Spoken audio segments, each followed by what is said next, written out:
তারা বলে দিয়েছেন, মানে ধ্বংস হবেই যদি তোমরা এটা ছেড়ে না দাও, অথবা যদি তোমরা না করো, তাহলে আল্লাহ তার রাসূলের সঙ্গে যুদ্ধের প্রস্তুতি নাও।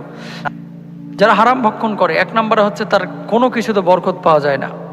বাংলাদেশে লক্ষ লক্ষ মানুষ এরকম হারামখোর আছে যারা লাখ লাখ টাকা কামায় কিন্তু বাড়িতে মাস শেষে বরকত নেয়। হাজার হাজার মানুষ আছে যারা অল্প কামায়, মাস শেষে দেখা যায় 20,000 টাকা জমে গেছে, 10,000 টাকা জমে আছে, খরচ হয় নাই। ওয়াহাল্লাল্লাহুল বাই'a ওয়া হাররামার রিবা, আল্লাহ তাআলা ব্যবসাকে হালাল করেছেন, সুদকে হারাম করে দিয়েছেন। আল্লাহ সুদকে নিশ্চিহ্ন করেন আর দান সাদাকা বাড়িয়ে দেন।